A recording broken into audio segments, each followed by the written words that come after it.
Got it.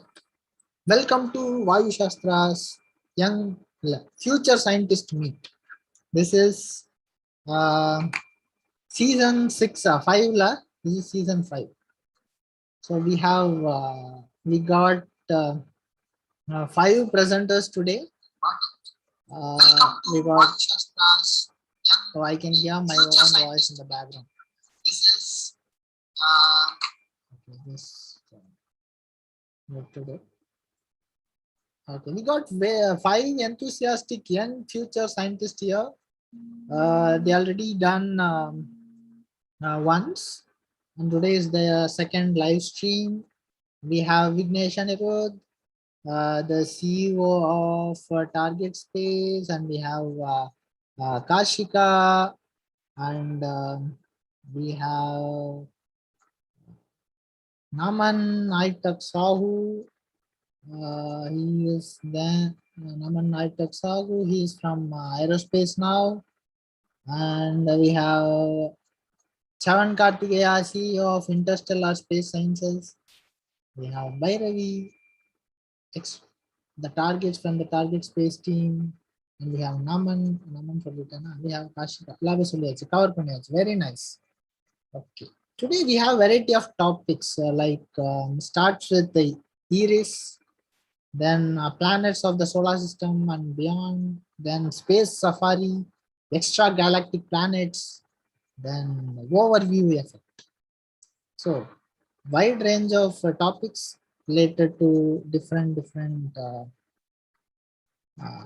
space sciences, astrophysics. In future, we'll be bringing in a lot of aeronautics related topics. Okay. Let's start. So I'm going to unmute. The first presenter going to be Kashika. And let me formally introduce Kashika. Kashika from Kendriya Vidyalaya Ashok Nahar and from grade 9. And her topic today is overview effect. And to know more about overview effect, let me hand it over to Kashika. Welcome, Kashika. Wait, I need Thank you, sir. Okay, let's start. Let me start off. You have to enable screen share. Yeah, yes, I have allowed the share screen. You can start. Okay, so let me start off by presenting my screen. So, are you able to see my screen? Yes. Okay, I'm going to go to present. So if my voice is breaking in between, I will switch off my camera because it's been raining.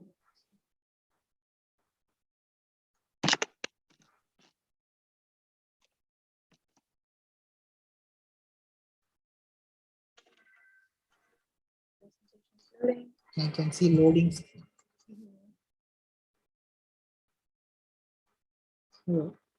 Overview effect. It's something related to space philosophy. Okay. And that is a topic that hasn't been explored much. Space philosophy, and there's something also called the space governance. So maybe in the future we'll be able to explore all these topics. Right. So I would like to start off my presentation with space philosophy. Yes. So we are waiting for the screen to.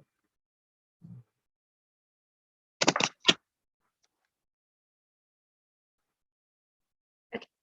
Yes, I can see the screen. Yes. So I'm going to start off by saying the overview effect. So basically, the overview effect is affect the phenomena that happens when astronauts do go to space, when they kind of look over the Earth, and that's a cognitive shift that happens. Kashika, your screen, share screen. It's weird. Yes. No, I think the second. Okay. You can see it now, right? Yes. Okay, I'm sure that it won't happen again. And so there's something called the overview effect.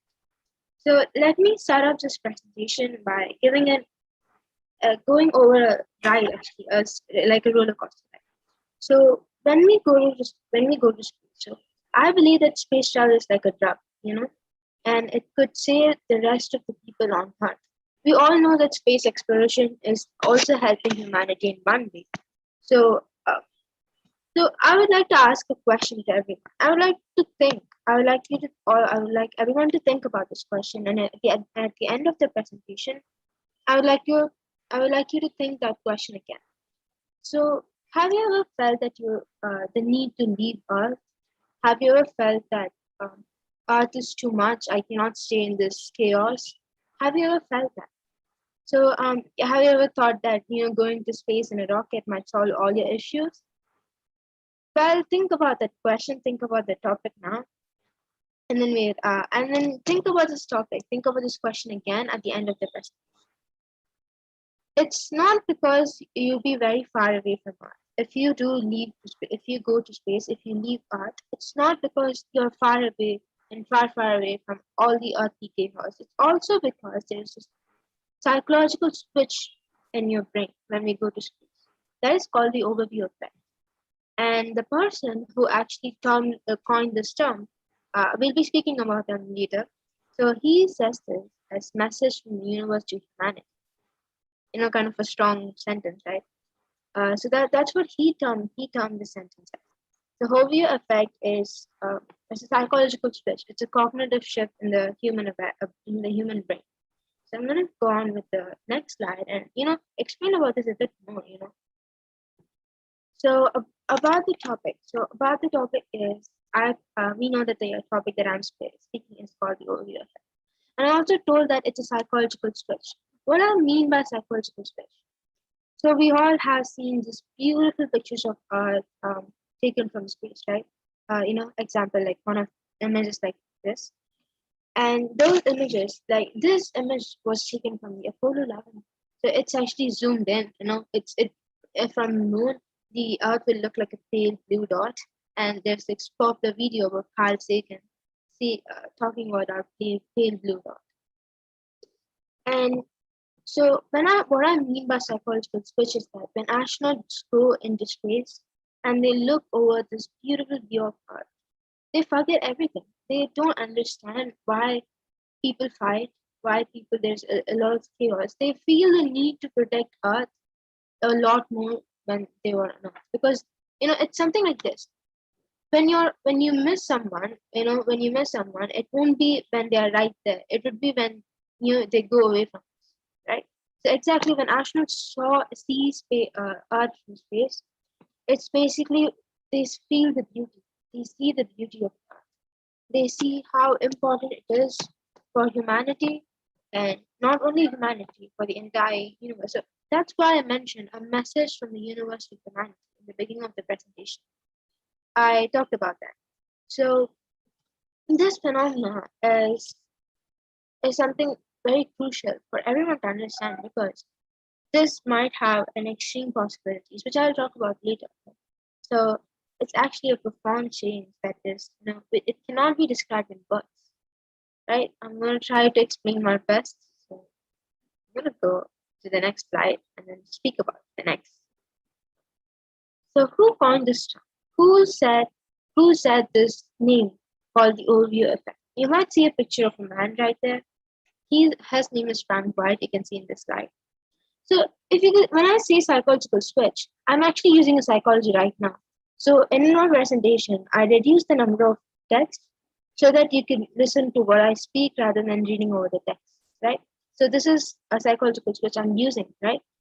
And the same thing he observed. So Frank White, he grew in the time of World War II.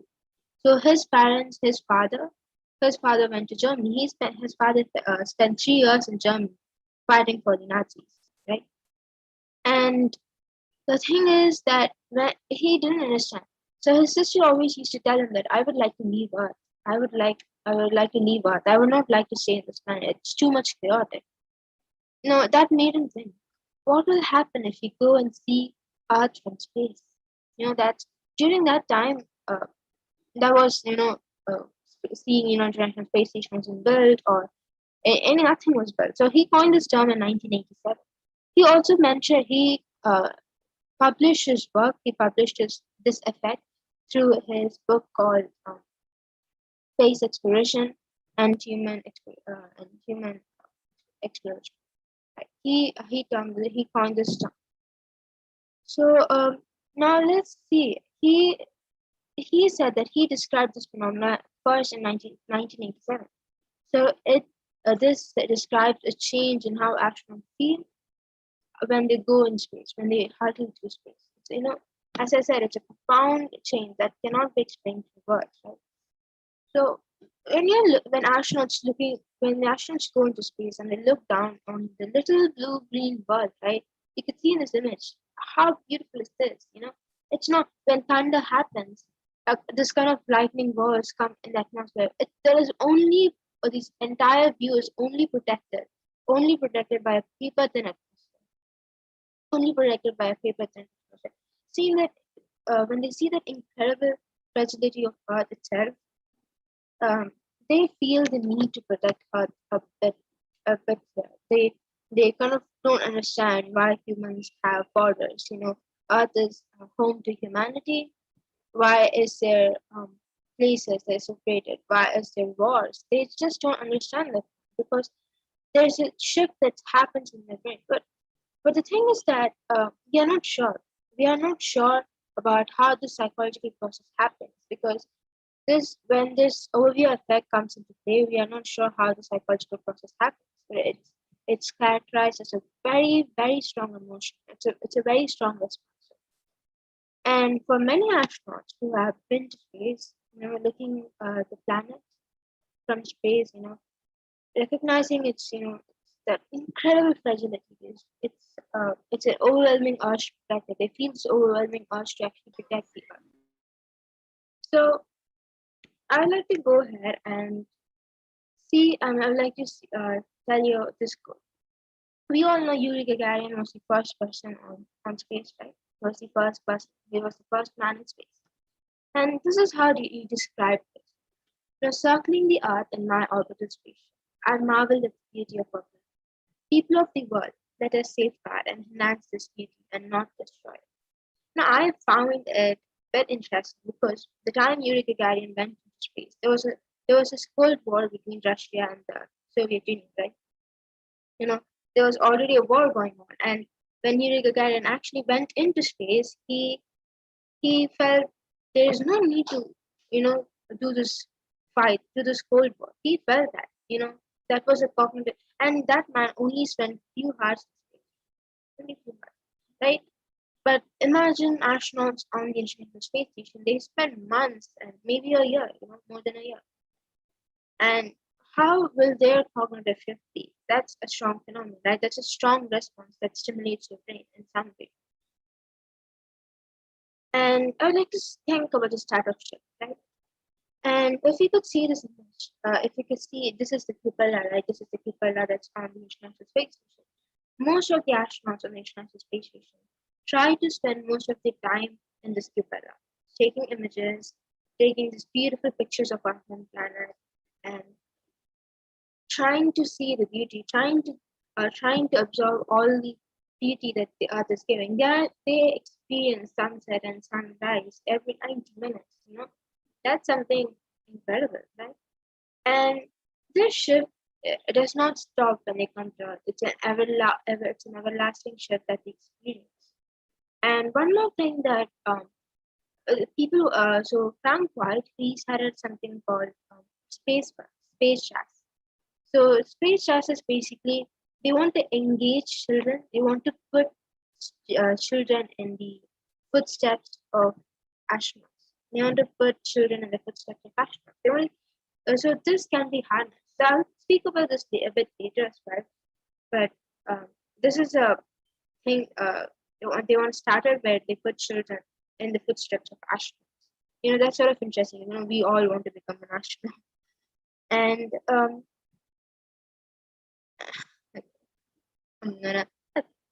I know that has said that astronauts go into space and they see this overview effect. And we all know Michael Collins, right? He didn't actually land on the moon, but he played a very important role in the Apollo 11 mission, right? He stayed in orbit. He monitored the entire mission. He monitored that if the crew was safe. He was in orbit, right? But still, we all recognize we all recognize the first Buzz Aldrin and Neil Armstrong, right? We all recognize those person. We forget Michael Collins, but no, don't forget Michael Collins. He had this beautiful view of the moon as well as the earth. Now, if you could see this image, what he has said is that I really believe that if the political leaders of the world could see their planet from a distance of, let's say, 100,000 miles, their outlook would be fundamentally changed. The all important power would be invisible, that noisy argument suddenly silenced. He said that, Michael Collins, we saw Earth in space, and here's how it's changed us. A lot of astronauts have reported this change, have reported how they felt uh, by looking out from this distant view, right? So I'm going to talk about the virtual psychology as well. So I have described this overview effect, right? So I essentially don't have to go to space itself. I don't have to go to space itself to see this overview effect. You might say, how? Virtual reality, virtual reality, VR and AR. If you're wondering, AR is augmented reality. And you can just wear the VR goggles and have this 3D motion, 3D view of this full screen 360-degree view of the Earth itself, have this video feed from the International Space Station. And you can just experience it. You're actually there, virtual reality. You're virtually in the reality. And maybe people who don't want to leave Earth, they cannot feel this overwhelming stress on Earth. It could serve as a therapy, right? It could serve as a therapy. It could help them to start gain a psychological awareness. The interesting thing I found was that we had this recent launch of Virgin Galactic and Blue Shepard, commercial spaceflight, and I was thinking they just spend 45 seconds up in space, less than a minute. I was thinking if they want to get that beautiful view of Earth, why don't they just go into this warm comment, right? This warm comment, and then wear the VR goggles. They would just experience the same phenomena as they would do on, spending millions of dollars in a space mothership too, or in a space flight just for 45 seconds of excitement. Virtual reality have this technology that can harness. We have, if you could see in this image, right? She's right there. She's wearing this VR goggles, but she's experiencing this beautiful earth, the stars, the universe. And I would now like to share a video. I would like to share. It's a bit loud if you are wearing headphones. I would suggest that you remove them. So I have spoken about the overview here. Now I would like you to feel it. I would like you to see how the overview effect actually works, right? I want you to feel it. I want you to see your computers, your phones, or anything, and see this beautiful phenomenon. See this beautiful images that happen. All these yellow lights, and you'll see. I'm going to do the video now. It's just. I'm going to share computers. If some aliens are watching that thing, the planet is glowing yellow. In the morning it becomes, yeah, it glows yellow in the darkness. If some aliens are watching, yeah, it's like how we watch Titan.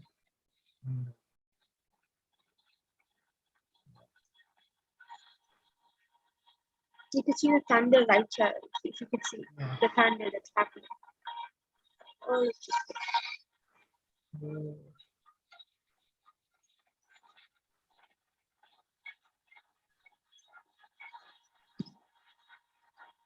Nice.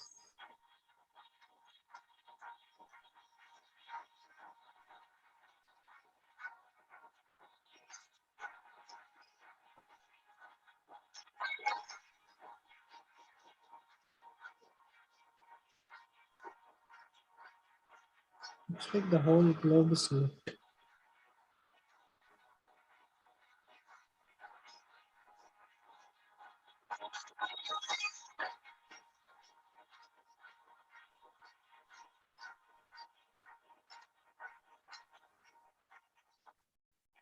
We have the auroras, right? Nice.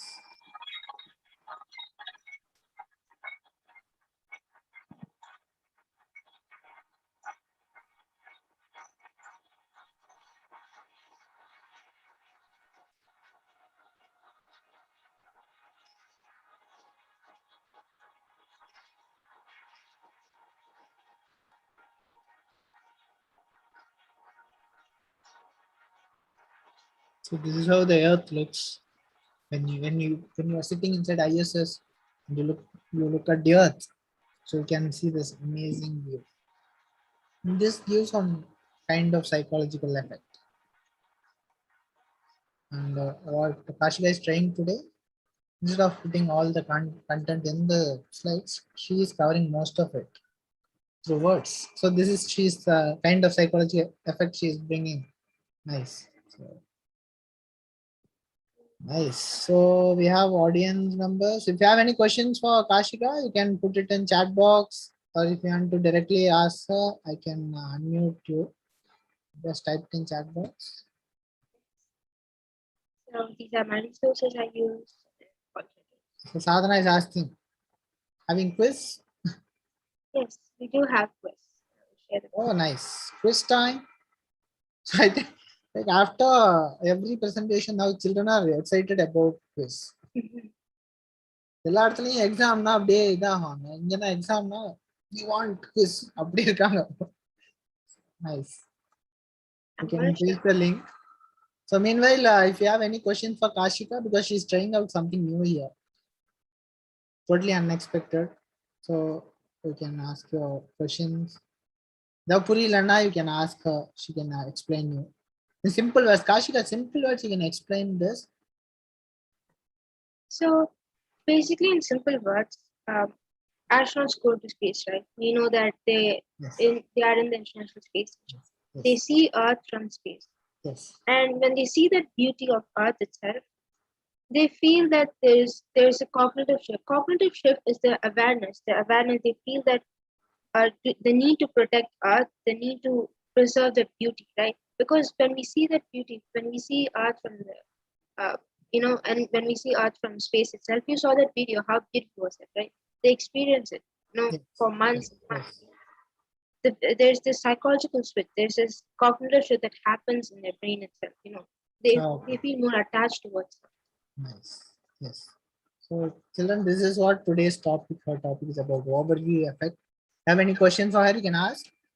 She's sharing her quiz. You need to share the link, quiz link. Okay. Yeah, joinmyquiz.com. Yeah.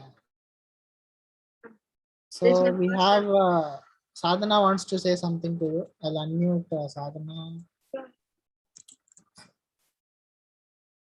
Sadhana, you can unmute.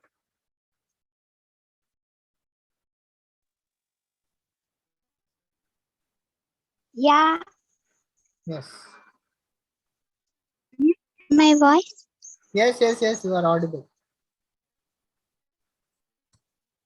Yes, Sadhana. I like the presentation. It is nice and good presentation. Thank you. You like the And presentation? no doubt. The voice is breaking. Kashika, you can click the link option, share link on the left and paste. I put that in your private chat, sir, because I cannot chat with everyone immediately. Okay, okay, done. Children, now you can Still joining in. Yeah. did I? Oh, everyone. Okay, now I change the. Okay, now children are joining. Let me post this link in YouTube live as well. Also in Sadhana, you can put it in Aisha group. In the live. Yes.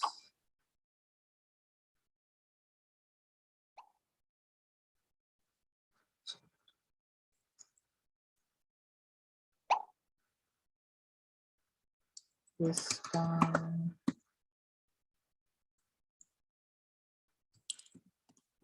Once we have sufficient or 10 or 15 numbers, we can start.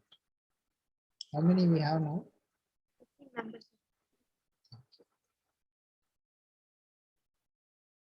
15. I think we can start. Let me start. Is you want to- If there's anyone want to join in, and Yeah, they will join.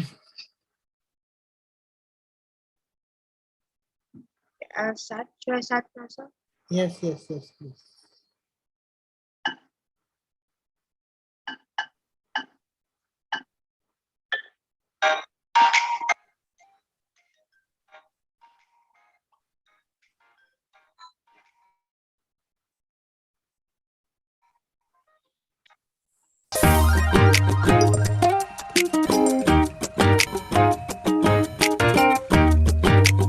Kashi, you can tell the question. I'll read out the question.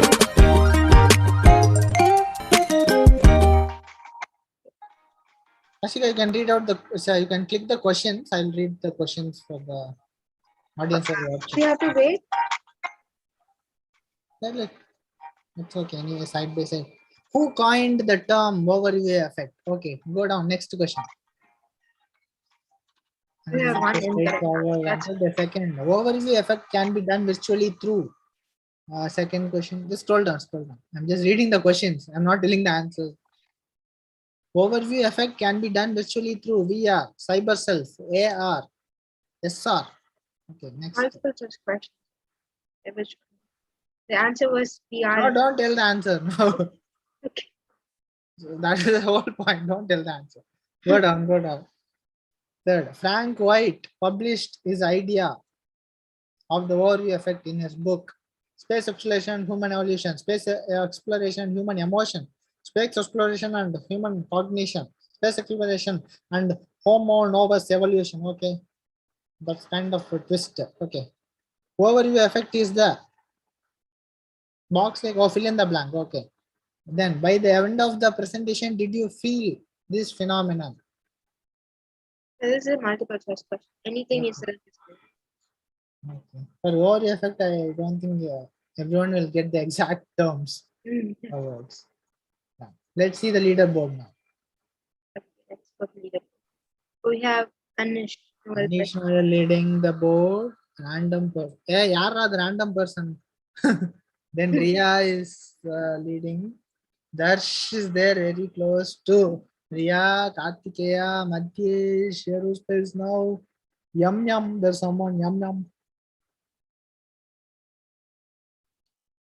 Ranadeep, Vignesh Anirudh, Yum, Harijit is there. Nice. Harijit, yours try or answer. Then Adrit. Yeah. We have 18. Now, right. We have Sanjay. Maybe once 15 people finishes, you can end with it. At least. Say 20 players, huh? Not only. At 20 players. Anirudh leading the Oh, Anirudh is meeting, huh? Vignesh. I think someone is asking. Yuhavardha, enna kekrana? Whistling, okay.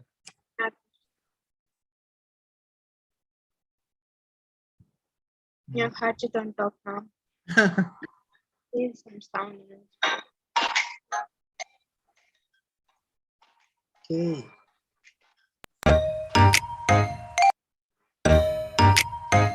Harijit is leading. Almost the timing matter. The Sanjay is jumping up.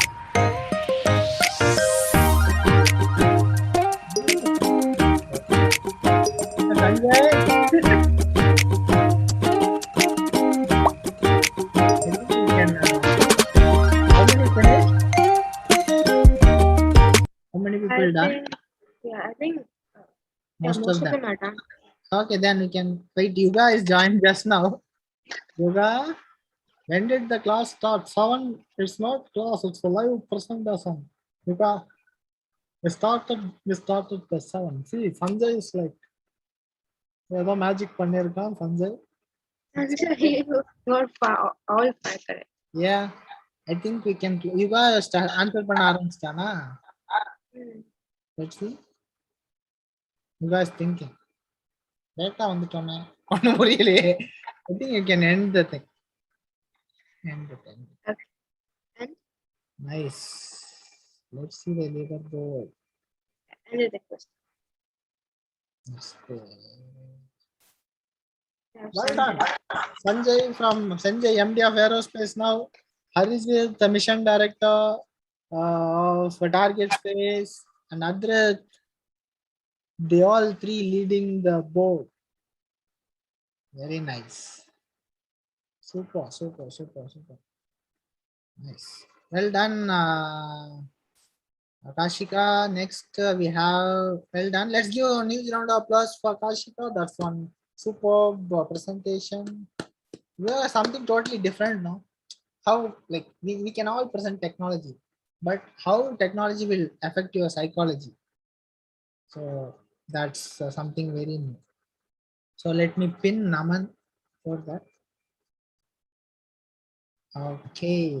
If anyone want to ask any questions or communicate to Kashika, she gave Kashika, you can type your email ID in the chat box so the student can get in touch with you if you have any questions. Harijit raised his hand. Harijit, you want to talk to Kashika? Shall I unmute you? Wait. Harijit raised his hand. Yes, Harijit.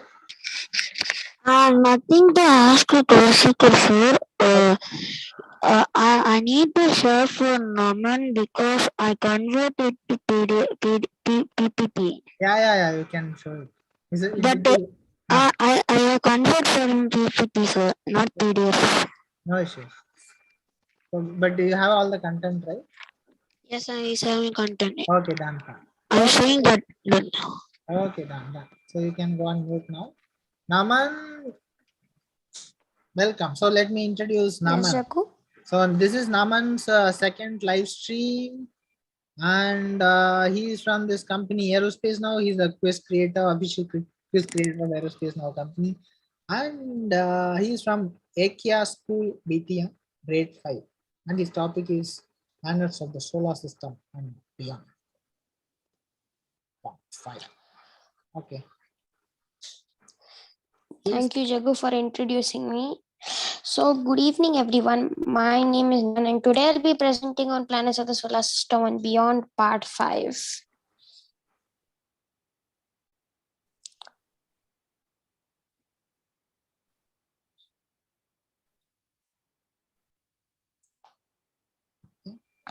So, before I go ahead and start, just for the people who don't know, this is a series where I talk about planets of the solar system and further into the exoplanets. Actually, we're quite close to exiting the solar system.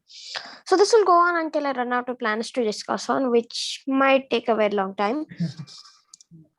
And thank you and enjoy. I might do other presentations in between, and I'm doing one planet today as well, just because, you know, the planets are moons and there's a lot of moons to discuss on. And we can discuss a few, so that occupies a lot of time already. So only one planet, and sorry for the inconvenience. Now let's move ahead. So rules while I present, I'm pretty sure that's not going to work out because the rest don't have access to unmute. So no interruptions, which is definitely going to be followed. Questions at the end of the presentation. Interactions are purely allowed. Raise your hand to interact. Feedback and suggestions at the end. Now sit back and relax. What is it? And by the way, do not copy any of the content. So we're going to discuss Uranus. Yes. Last week I presented on Saturn, so we're on to the next planet, which is Uranus.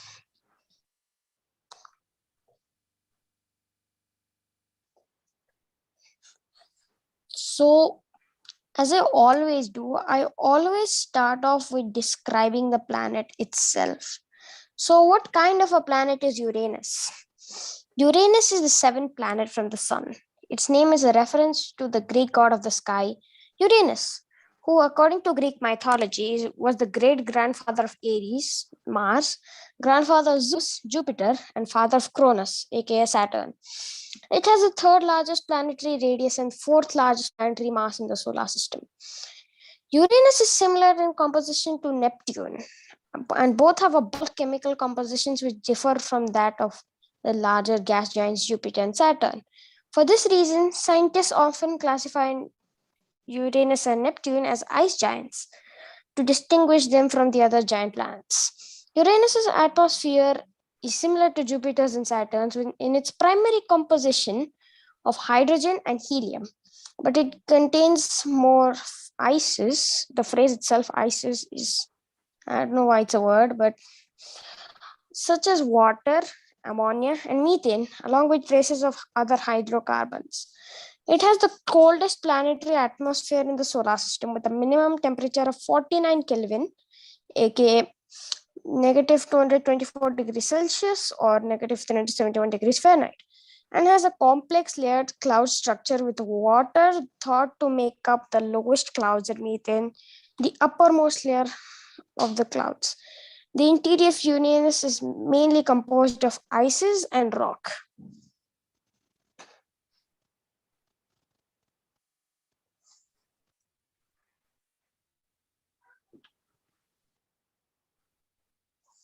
So, can Uranus be colonized? That's like one of the most basic questions whenever it comes to my presentations. Every time I describe a planet, I always ask the question, can it be colonized? So Uranus isn't the closest planet to us, but we've still thought about colonizing it. That's because Uranus is full of helium-3, a gas that we've almost completely depleted on Earth. Jupiter and Saturn have plenty of helium-3 as well, but they would be almost impossible to colonize because of its intensely cold atmosphere. Besides, even Uranus has a super cold atmosphere. So can we actually colonize Uranus's moons, if not the planet itself? Uranus has 27 moons, and the uranium system has 5 objects that could potentially be colonized. We have Miranda, Ariel, Umbriel, Titania, and Oberon. Uranus also features the particularly large irregular shaped moon Puck. So according to me, if you ask the question whether we can colonize Uranus moons, it sounds like a yes to me. So now we talk about Miranda. So Miranda, also designated Uranus 5, the Roman number for 5 is V, so is the smallest and innermost of Uranus's 5 round satellites, aka moons.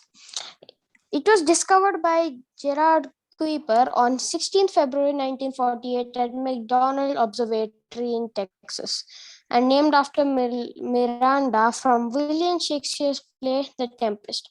Now, don't ask me why it's called McDonald's Observatory. It just sounds funny. But anyway, the other large moons of Uranus, Miranda orbits close to its planet's equatorial plane.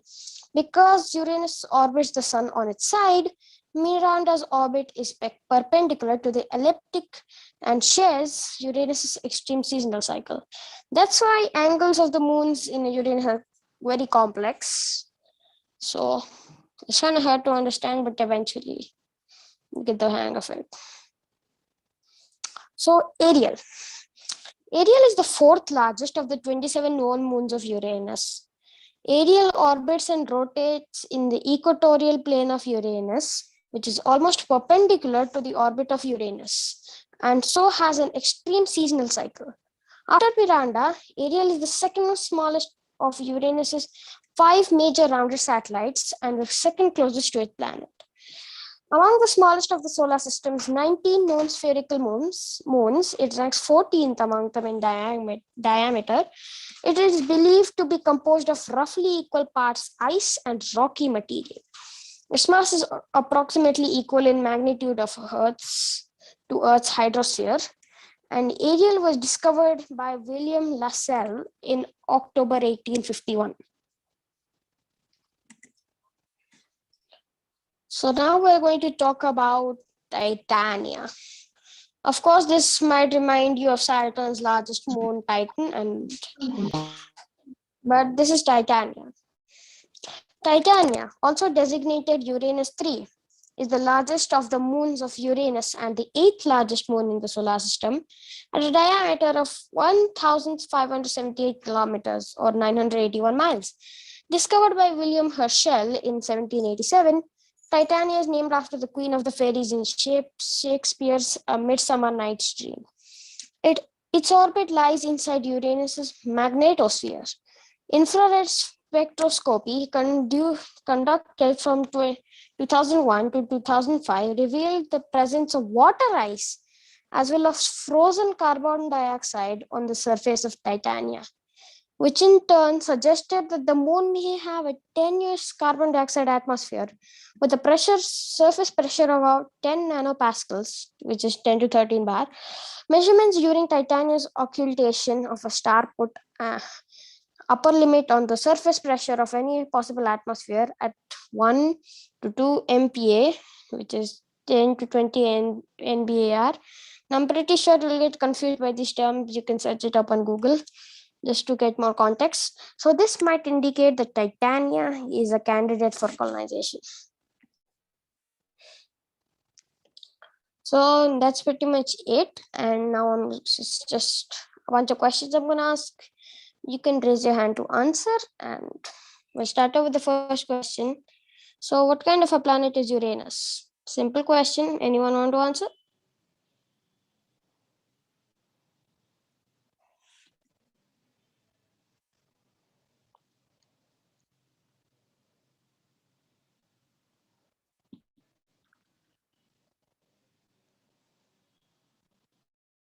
Okay, yes, it's a cold icy planet. Okay, cold planet.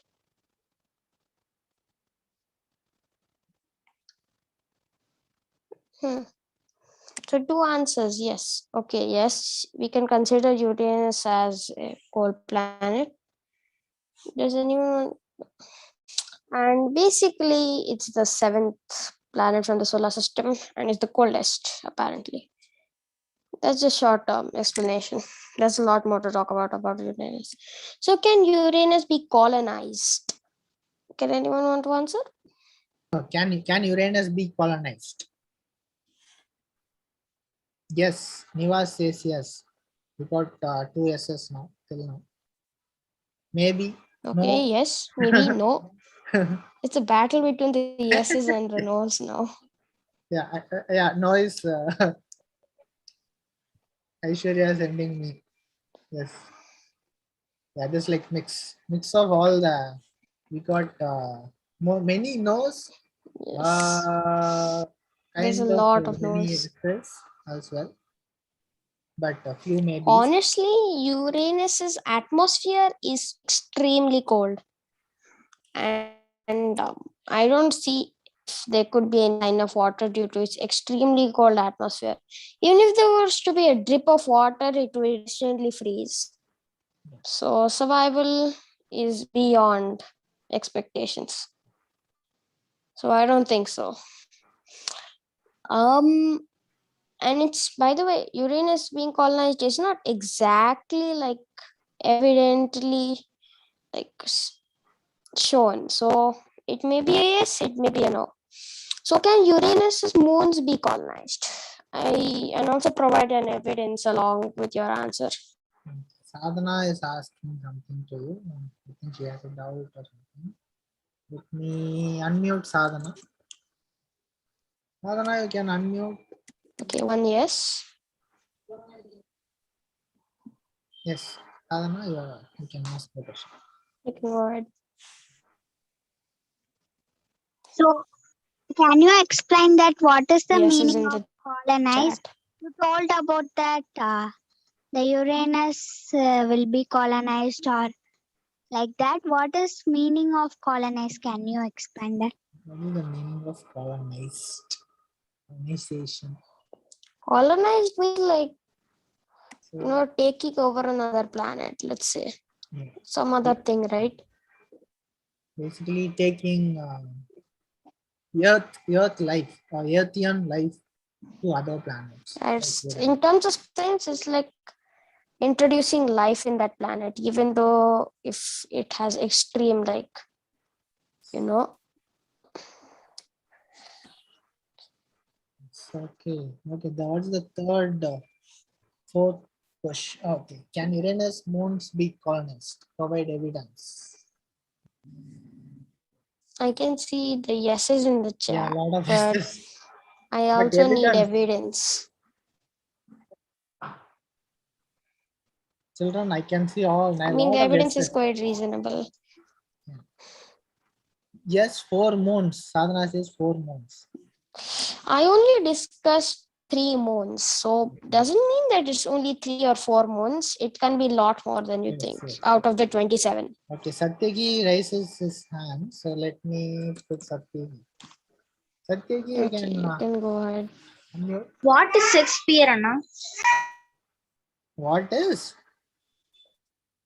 Unmute. Satyaki. What? What is Shakespeare? What is Shakespeare? Oh, okay.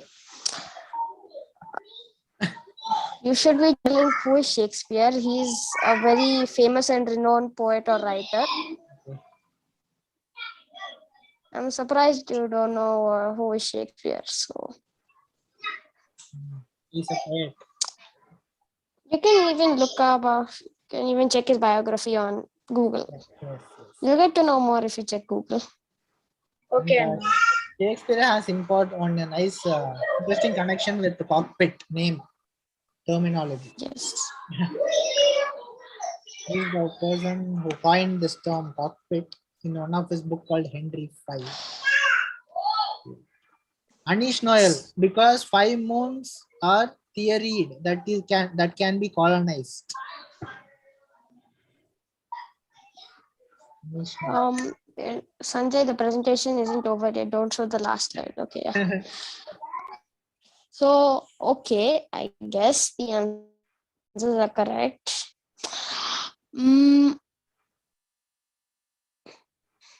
So, can anybody, just anybody, describe Miranda? Describe Miranda. And I'm not talking about the company, I'm talking about the moon. ஆமா Miranda அண்ணதும் cool drinks company. Okay. Sadhana look like Miranda, Ariel, Umbriel, Titania, Oberon. Sadhana rises his hand. Okay, let me unmute Sadhana. Yes, Sadhana. You want to describe Miranda? Please. Yes, the Miranda is the smallest Uranus moon. It was discovered by Gerard Kuiper. Okay. Nice. Okay, nice. So it's not exactly the smallest moon. And the smallest of Uranus is 5 round moons. So Uranus has 5 round moons, and Miranda is the smallest of among them. So I guess I will take that. I mean, if anyone else wants to answer, We or have one more anyone wants person to add on. waiting. Hemastri. Let me unmute Hemastri.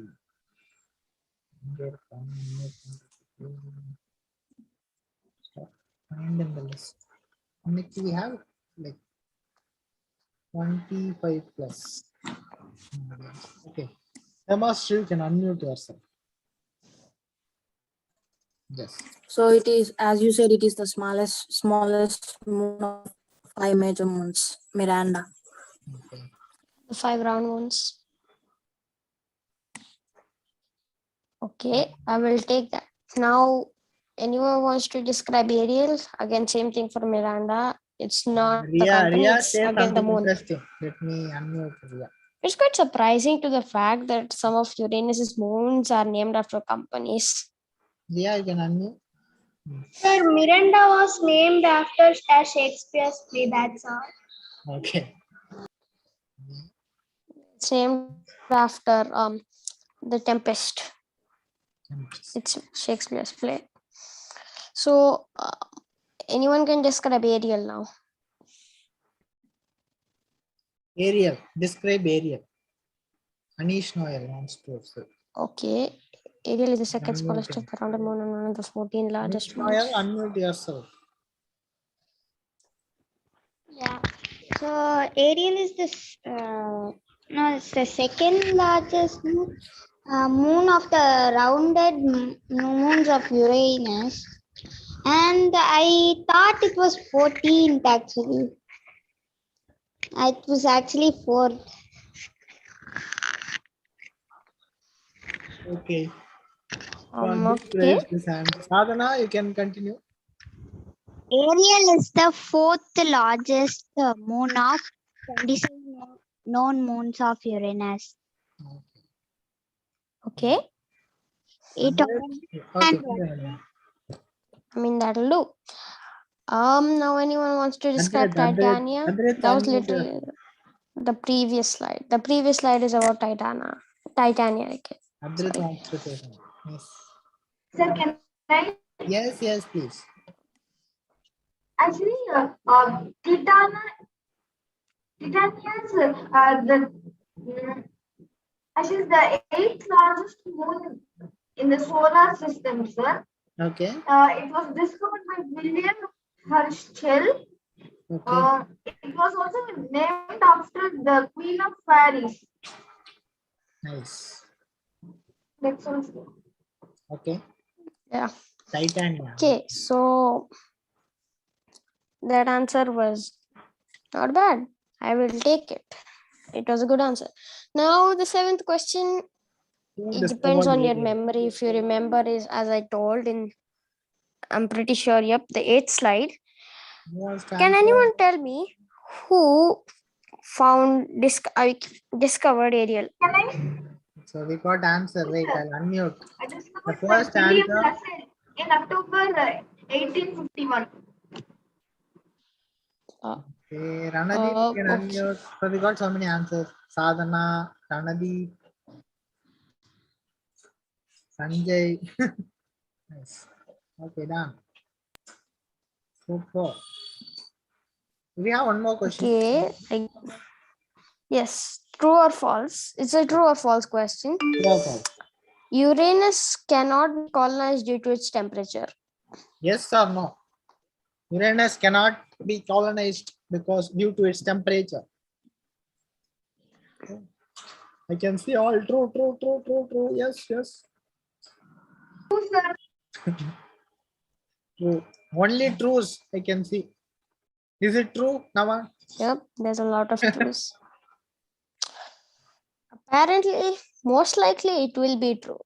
Yeah. But at the rates of technology development, yeah. At one point, we'll manage to suit to the extreme temperatures of Uranus. But for now, it's true. You got only one false, that from the Sanjay.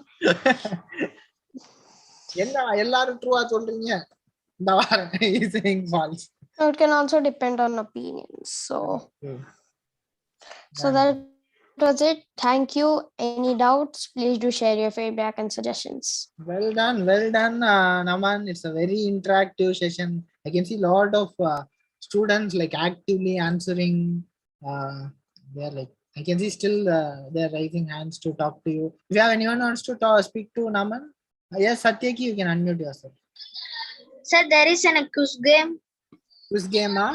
I think you already put the quiz game as straight face-to-face quiz. We are ready, Jagu. Oh, you want? Yeah. Next we have Vignesh is ready with quiz. So he already. Okay, Jagu. Okay, no issues. Nice. So how was the presentation? We can. It is very beautiful presentation. Yeah, Jagu. we can put it here as well. YouTube live also you can put, because when we watch it again, they can able to see the YouTube live comments. Yes, I can see nice presentation. Awesome, very super, brilliant. This super presentation. Okay, let's give a huge round of applause. I'm going to for Naman. Okay, thank you, Naman. Awesome presentation. So, yeah. Don't mute yourself. Okay, nice. So children, not only comment here, we can also comment in the YouTube live. so that when we look back, we can see read the comments, because I don't think Zoom comments are visible there. Okay, Yes, done. Jagu, they Thank you won't so come in. much. Let me bring in our next presenter, the CEO of Target Space Company, Vignesh Anirudh. Vignesh, you can unmute yourself.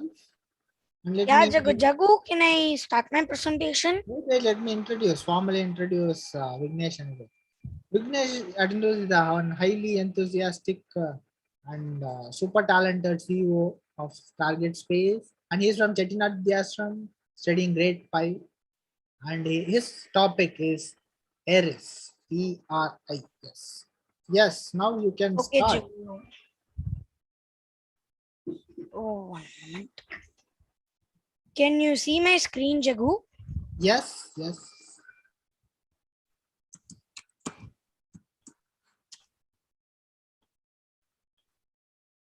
So, hello everybody. My name is Vignesh Anirudh and I'm the CEO of Target Space. I will be speaking about ERIS. So, before we going into our presentation, I need to thank Vai Shastra for giving me this platform. So I would like to give an introduction about me. So my name is Vignesh Anirudh and I'm studying grade 5, a school named Chettinad Vyashram. So agenda for today. So we'll be seeing facts on errors, earth to errors, the kilometer measuring and life on errors and future research.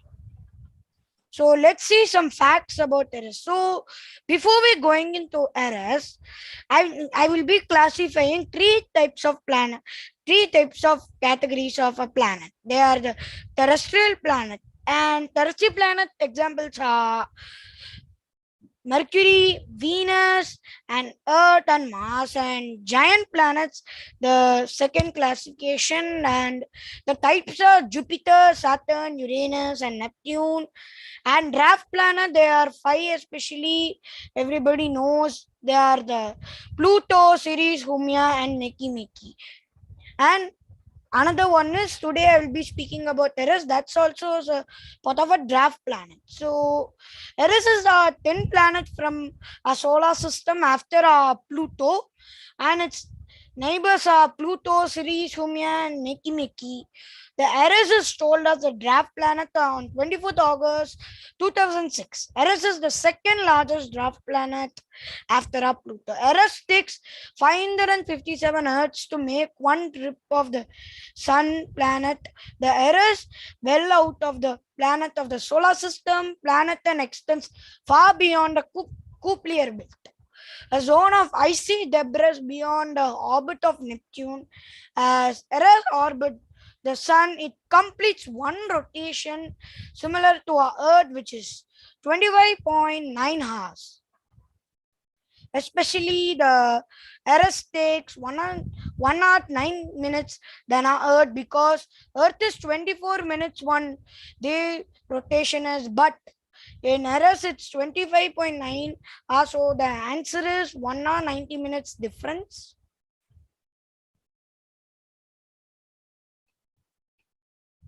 So let's see rest facts about Eris. Eris is the trans-Neptune object 2 has a high electric orbit, and it is a member of the scattered disk. Eris was discovered in January 2005 by a Palomaro observation-based team lead Mike Brown, and it discovered verified later than years. And in September 2006, they named Eris that as the Greco-Roman gods of the Strap and Discord. And Eris is the 9th most massive known object and orbiting the Sun, and it's the 16th most massive overall the solar system, including their moons. It is also the largest object that has not been visited by any spacecraft. So let's see distance from Earth to Eris. So an average distance of Earth to Eris is 6,289 million miles from our Earth's surface, and 10 billion 125 million kilometers from our Earth's surface, and Eris is about 68 astronomical units away from the sun. So we know that we cannot travel over Eris because we need the 68 astronomical units. It's so from on our Earth, and some problems will be happening. And one astronomical unit, as in short form they tell us AU, is the distance from the sun to the Earth. From this distance it takes sunlight more than 9 hours to travel from the sun to the surface of Eris. So let's see if life exists on Eris. So the surface temperature is extremely cold. It's 30 and 56 A, and it's 243.2 up to 217.2 degrees Celsius. So it seems unlikely that any life could exist there. The surface is likely nitrogen and methane rich, but in a thin 1 milliliter layer across the surface. Some scientists suggest that the surface is the conditioned atmosphere of the Earth, which expands into gas when the dwarf planet closer to the sun. So, is Eris colonization possible and not possible? Eris is located in a belt called Kuiper Belt, and it collapses regularly. So, Voyager can. So, everybody will have a doubt. Why is Voyager didn't go above Neptune? Because Voyager stopped on Neptune. Why is that so? Because in previous live stream, we saw about Deep Space Network. In Deep Space Network, we saw that we need radiation until 2 million kilometers. But the Eris is too far away. It's 10 million kilometers from our Earth's surface. So we need more communication. So the NASA had developed working on an antenna called microwave antenna holography in DSN. It supports the communication within the dwarf planet. So this is a DSN communicating a spacecraft, and this is antenna under testing. So as I told, NASA is still working in testing with microwave antenna holography, and it can track spacecraft far away also. And we'll be seeing about microwave holography antenna in my next coming presentations. So thank you. Thank you very much. And thank you, viewers. Well done, Anirudh. So that's very nice. Yes, sir. My name is Vignesh Anirudh. What did I say? Anirudh, sir. Okay, Vignesh Anirudh. Well done, Vignesh Anirudh. So that's a nice presentation. I think children have started asking for quiz already. So, Yeah, quiz. I have just 1 minute. okay, well done. So children, if you have any questions about the topic, you can about Eris, you can message in chat box. You can raise your hands. I'll unmute you. Ria, okay, unmute yourself, Ria. Sir, why Eris is not considered? Why Eris is considered as a dwarf planet? Why they are not considered Eris as a normal planet like other planets? That's my question. Okay. Eris is especially small. So they consider that as a why they didn't consider normal planet, because our Earth is so huge, as everybody know, and they are called a terrestrial planet. But why they consider as the dwarf planet? Because they are too small as well, and also they're far away from our Earth and they're too small. So they consider them as dwarf planet. Nice. And Ria, dwarf planet. When was Eris discovered? I told it was told as dwarf planet on August 24, 2005, and it was kept after the Greco-Roman gods, and also you asked that when it get discovered. It was discovered on January 2005 by a Palomar observation based team lead by Micro Brown. That's a question from Sadhana. So, Jagu, Sadhana, I'm that unmuting only- you, so you can ask your. Jagu, I already tell the answer. Yeah. Just because it's better to ask, better them asking you directly. Yeah. Yes, Sadhana. Sadhana, the Eris was discovered on January 2000 by a team called Palomar Observation Base Team, Okay. led by a head called Micro Brown, and also it was told as a draft planet on August 24, 2005. Okay. When I was reading about Pluto, so Pluto, why Pluto is not considered as a planet? Why they made us dwarf planet? One is size. Second is it did not clear the orbit. Yeah. It interrupts with the Neptune's orbit. Yeah, Likewise, because Jagu, because of the Kuplier belt, I told you, no, it will yeah, collapse. Yes. So then Sanjay raised his hand. Yes, Sanjay, you can unmute. Sir, actually, I mentioned before that even about Maki, no, sir. Maki, I did a presentation, remember? Yes. So it also actually it was one of the reasons why Pluto actually lost or lost its status as a planet and became a dwarf planet. There's a reason why Maki was what to say. The reason, one of the reason is when Maki interrupted Pluto and that it just destroyed its name. Okay. Next, Harijit. Hello. Yeah. So Vignesh, it was discovered by a satellite or a telescope. It was based on a team found it through telescope. Observation means telescope only, no. So there are. Sir, everyone is asking for quiz, sir. Yeah, Jagu, I have it. But yeah, put the quiz link. Meanwhile, quiz link quoted, connect I was just clarifying the doubts with each other. Yeah. So meanwhile, Vignesh, you can share your screen. Until all the students join, we can continue our questions. Okay, Jagu. Children, till you join, we can. You can ask. Is there any question? Yeah. And it's the Vignesh, Yeah, your presentation is so good. See, children are interacting. I was just clarifying the doubts with each other. Yeah. So meanwhile, Vignesh, you can share. I can hear my voice double. Yeah, Jagu. Jagu, can you? Someone is raising hand, I think so. Yeah, that's Sanjay. That's Adrit. Sorry. Satyaki, The quiz link is not. Vignesh, can you post the quiz link? I've posted already. Okay, he posted it. No. Okay, wait. So everyone. Okay, so many people can join. Sir, post it. Yeah, join now. Yes, sir, joining. Just because he sent to me personally. Just no. Oops, sorry, Jagu. I will send it. Okay, I put it in I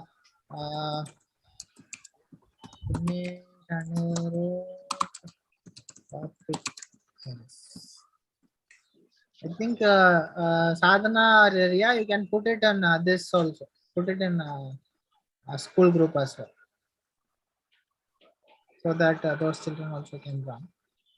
The spaceman joined. So this spaceman must be Adrit or Himesh. Adrit. I don't know, sir. Okay. I'm joining. Okay. Oh, already 15. Vignesh, you can start. We have 15 members. I think more will be joining. Yes, sir. Yeah. Joining. Okay, click on the question. Let me read out the questions. Vignesh, questions. You're muted. Unmute yourself. Yeah. Jagu, 1 minute. I'll just put off the background noise. Yeah, Jagu, I'll just show you the questions. Yeah. Yep, First question. How many kilometers is air is far away from Earth? So there are two numbers that I cannot. It's like 101250000, then 10,000 and all of this. Okay, go down. Second one. Don't tell the answer. Second. Vignesh, go to next question. How miles Eris is far away from here? என்ன first ரெண்டு question ஒரே மாதிரி இருக்கு. Sir, it's like that. I don't know. Vignesh, is the second question is the same one? Third one, what is the temperature of Eris? Okay, go down. What is the temperature of Eris? Okay, third one. Okay, next. Scroll down. Scroll And down. I joined now only, sir. So can you go slow? Vignesh, scroll down. I mean, Eris is a asteroid, planet, dwarf planet, star. Next one. Dwarf planet near Eris.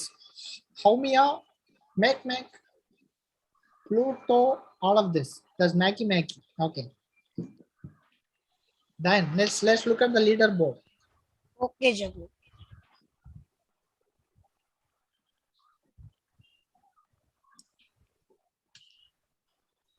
Oh, I can see so many 5 out of 5. Jagu, but It means they are. oh, 1 minute, Jagu. One is attending twice, I think so. That's okay, da. That's okay because they may have problem on device. Yes, are attending twice, Jagu, because it's not necessary to attend twice because I'm Okay. just testing your knowledge that have you understood my presentation. Okay. Yeah, CEO Vignesh, of that's Interstellar correct. Space. So there's one more CEO joined in our group in the quiz. You know who it is? It is Chavan. So can you go to the leaderboard 1 minute? Leaderboard is filled with leaders. I can see so many people. Yeah, Jagu, Adrit is leading, but only some people can hit Adrit, who is the CEO of Interstellar Space. Interstellar. Stellar. Interstellar. And even it's not cupular, it's kept. Yeah, I'm myself confused. Cupier Really? beta. So let's wait for CEO Interstellar Space to finish. Darsh is raising his hands. What Let's is see. Yes, Darsh. Sorry, ma'am. We are not getting the same points twice. Adrit first and I am ninth. Yeah, because I think the how So, like- fast you answer it. Sir, because I and like we all got same amount of. They might have answered no? it. Here you can Seconds. see the points. You are 3,3980. Adrit is 4,900. Yeah, but all of them also answered all the answers correct. How fast you answer the question? How fast you answer? Yeah. Okay, done. I think we can close the thing. 1 minute, Jagu. Oh, 2 more people answering. Jagu, but Sanjay is attending twice. Okay. Okay, I think CEO of Spaceman, Interstellar who's- Space. Jagu, who's spaceman? That's okay, da. Anyway, he finished it. I think so. That's Adrit, I think so. Okay, may end the quiz. N is about to finish it. Let's wait for him. Who's this? I don't know. I think Okay, so. I think we can end it. Jagu, CEO of Interstellar. Adrit wants to unmute. Yeah, unmute Adrit. So by mistake I raised my hand. Okay. Adrit? CEO of Interstellar. Okay, we can finish, Jagu. That means he's facing some internet issue. Yeah. So the winners for today is NN, Adrit, Satya. Satyay. And we got 100 points by Darsh, Sadhana, Aditya, Adrit, NN, Aerospace now, Ranadeep, Sadhik, Anish, Noel. So many 100 points. Yeah, Very nice. And thank you, Vignesh. That's some brilliant presentation because all the children are very active and answering tuck, and they're asking so but many Jagu, but this person is not attending much. I think so. questions. I think he might have some issues Yeah. because he's presenting next. So he's getting ready for his presentation. That's our CEO of Interstellar Space Sciences, Chavan Karthikeyan. Thank you, Vignesh. Let's give a huge round of applause for Vignesh and his role. Jagu, but Harjit asked one doubt, I got the answer a little bit. Telescope, it can just give for 250 kilometers. Okay. But we can see maybe some planets like in our researchers group, some people are sending Saturn, Jupiter. Maybe possible you can see even the antennas cannot do, because I told you it can give coverage up to 2 million kilometers. But a new person is doing. Okay. NASA is researching on wave-guided microwave guide antenna.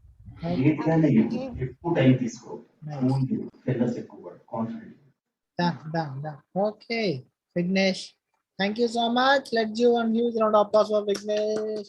Next, let's welcome Chavan Karthikeya, the CEO of Interstellar Space Sciences, and he is from NISAC School and grade 6, and his topic space safari. Let's begin. Shall I start? Yes. Okay. Good evening, everyone. I'm Karthikeya, the CEO of Interstellar Space Sciences, and today I'm going to present about the topic space safari. You may ask why I chose this topic. Because somewhere, something incredible is always unknown in space. So what are we waiting for? Hop on and let's start the space safari.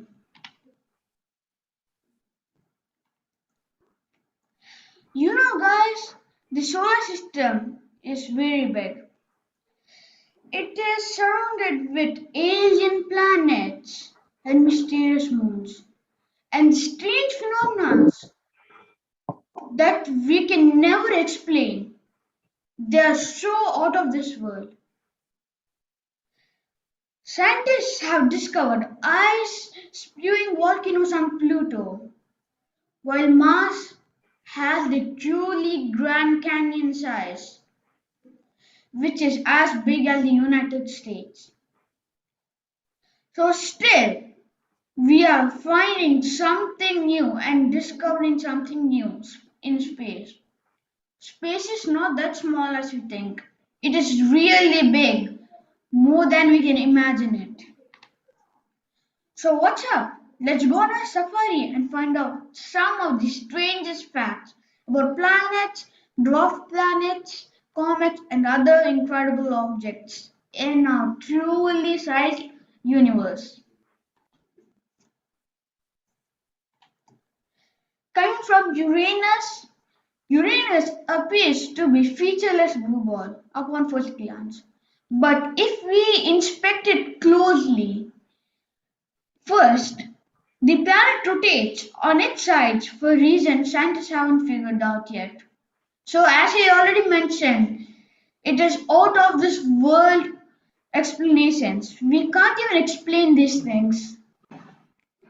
It is the most likely explanation that underwent some sort of one or more titanic collisions, but that didn't work out that well. But what makes Uranus so unique among the solar system is that the tilt it makes. Moving on, Uranus also has the tenuous rings, which were confirmed when the planet passed in front of a star, complete from Earth. In 1997, it was discovered.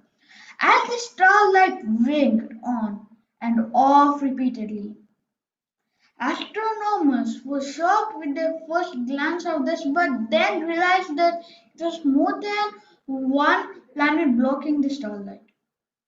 Most recently, astronomers spotted storms in Uranus' atmosphere. Because normally Uranus won't have those many storms and all, but now they are finding new things due to new technologies and all. So coming from Uranus to Jupiter, for those of us used to Earth, relatively inactive moon. Lo's chaotic landscape may come as a huge surprise. So the moon is some kind of normal to us now because we learn many facts about it. But now the Los, which is one of Jupiter's moons, it is more bizarre than the moon. It has a huge surprise also. The Jovian moon has hundreds of volcanoes and is considered the most active moon in the solar system.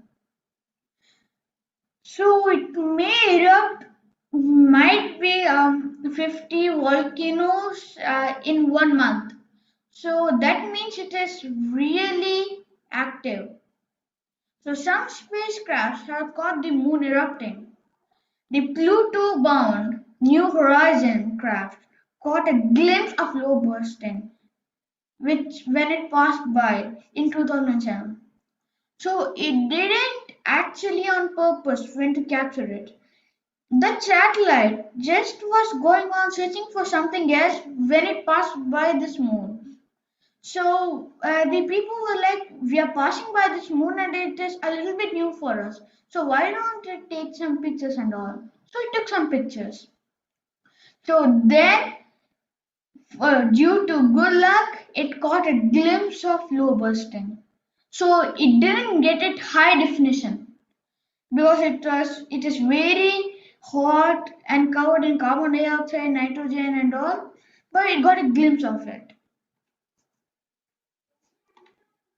Next off, Los eruptions come from the immense gravity of the moon which is exposed to. Because as Jupiter is a very big gas giant, it has a lot of gravity. So the bigger the heavenly object gets, the larger the gravity gets, the stronger. So scientists are still trying to figure out how heat spreads to Lo's interior, though it is making it difficult to predict where the volcanoes exist using scientific models alone. Now coming next, Mars. While Mars seems quiet now, we know that in the past something caused gigantic volcanoes to form and erupt. That includes the Olympus moon, which is one of Mars' moons. So what happened there is it has the biggest volcano ever discovered in the solar system, which is like triple the height of Mount Everest, which is the tallest mountain or peak on Earth. So volcanoes on Mars can go to such an immense size because the gravity is much weaker. So now coming to extraterrestrial life also, the aliens and all. If the planet they live on doesn't have much gravity, then they'll be so tall. But if it has strong gravity, then they'll be much shorter. So it is just red planet. It is similar compared to Earth in the past because because Curiosity rover found some traces of water in the past, but we still don't know that for sure. If you thought that the Grand Canyon was big, that's nothing compared to Valles Marineris. At 2,500 miles long, this immense system of Martian canyons is more than 10 times as long as the Grand Canyon on Earth. It is that big and it was spotted by the global mapping mission Murray 9 in 1971. And what a sight it was to miss. It is about twice or double the size of United States. So, next, the lack of active plate tectonics on Mars makes it tough to figure out how the canyon formed. You know, guys, because we don't know the past, we can't go to time travel and all and see the past. So it is a little bit hard for us to, not only a little bit, it is very hard for us to know how we got the volcanoes and all. So going on, Venus. Venus is a hellish planet with high temperature, high pressure environment on its surface. 10 of Soviet Union's heavily shielded Venus spacecraft. Its upper winds flow up to 50 times faster than the planet's rotation. The European Venus Express spacecraft, which orbited the planet between 2006 and 2014, tracked the winds over long periods and detected periodic variations. So hurricanes normally need water and they form in water, but in Venus that's a bit different. As Venus is very hot and all, there's no water. At least we can tell that there's some water on Mars and all, but that's not for sure that there's water on Venus.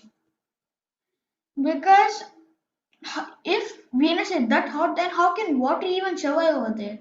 So if hurricanes form, they'll form in the land with all the dust and all, with the sand. Winds appear to be getting stronger over time. So like Jupiter, Venus also has a continuous wind. So there's no stop for it. Now the first planet after Sun, Mercury. For many years and all, scientists believed that the Earth was the only tectonically active planet in the solar system. That changed after Mercury's surface, space environment, geochemistry, and Dragon Messenger spacecraft did the first orbital mission at Mercury. It mapped the entire planet in high definition and getting a look at the featureless on its side. Revealed that messenger in 2016 revealed cliff-like landforms known as fault scarps because the fault scarps are relatively smaller. Scientists have shown that they weren't created long ago and the planet is still contracting. 4.5 billion years after the solar system was formed. That's a really long time. So Pluto, even though it isn't a real planet, I'm still discussing it because it is a dwarf planet and it still makes a change.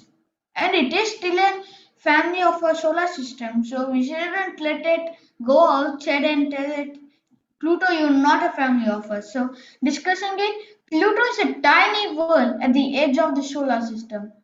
So at first it was thought that the tiny dwarf planet would have fairly uniform environment.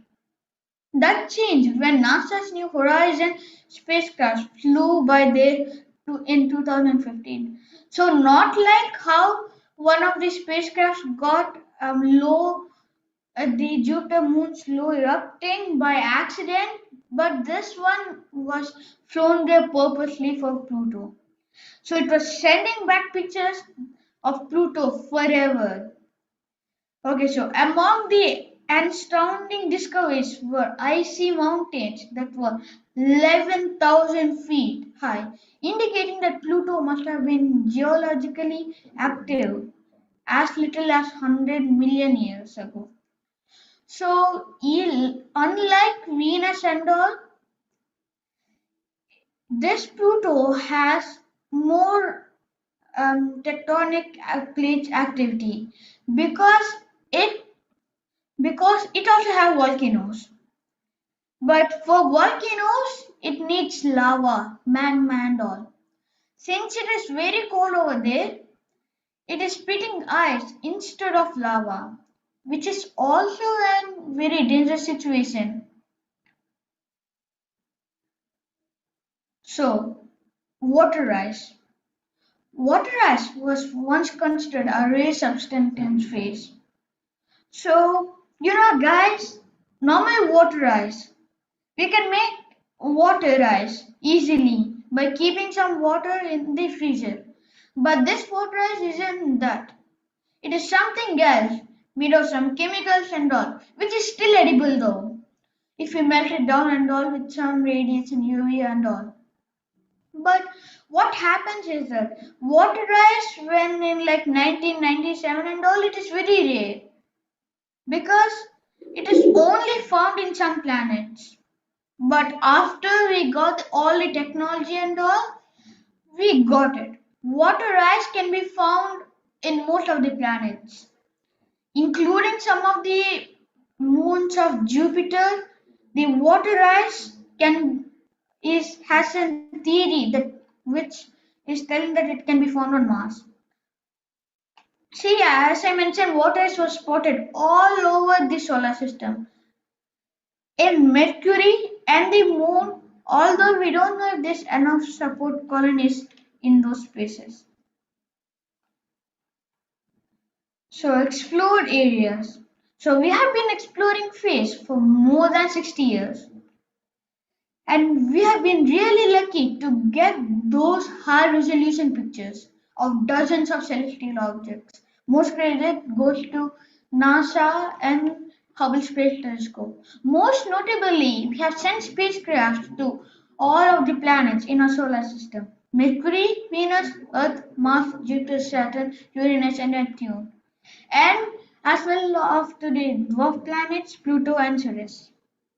So NASA built twin Voyager spacecraft, which left Earth in 1977 and are still transmitting data from beyond the solar system in interstellar space. Is there a possibility of life? So far, we didn't get any evidence that there is life, but still scientists are searching on it and they are recommending that there is life because we are not the only one living here. If we are the only one living here, we are too alone. We'll cry that. And if there's some other extraterrestrial life, we'll think that, oh, they may come and attack us. So we are never happy. So, but still, I also believe that there are some aliens and all, but I don't think they're evil. Because NASA, I think NASA announced that we are working with some kind of aliens and all. I don't know, but I think they did. Okay, so this concludes my presentation. I appreciate your time. This is me, Kartikeya, the CEO of Interstellar Space Technologies, signing out for now. Well done, well done. Kartikeya, you got some amazing comments in YouTube live. Can I read it out? Yes. So, super presentation, Kartikeya. Layout is phenomenal. Then what magic this kid is doing. Incredible graphics, wonderful layout. Never seen this. Every session, this kid presentations are awesome. God bless. All greatness to IFF. Oh, nice. Thank you. Thanks for Yeah, your you time. have more lovely comments in YouTube live. You can go and watch. And students, you have any questions you can ask. Kartikeya, you have any quiz for students? No, sir. I don't have any quiz. No quiz. So you can directly ask your questions, children. Yes, you can raise your hands. I'll unmute you. And that's a phenomenal, professional, very professional presentation made by Hemashri. Okay. Hemashri, I unmuted you. And Ria as well. Ria, you can ask your question. Okay, sir. What is the difference between a planet and a moon? They have similar features, similar appearance, but why they have two different names such as moon and planet? Yeah, because there's activity on the planet, but there's less activity on the moons and all. And also the size compared to our solar system planets, it is quite less. So that's why. And also the climate also. Yeah, so moon is something which is called the natural satellite. So anything which orbits any bigger structure or keeps a regular orbit, unlike a it's not orbiting a star, it's orbiting a planet. Along with the planet, it orbits the star. So we can call those as moon. Okay. Then we have question from Sadhana. Yes, Sadhana. Can unmute.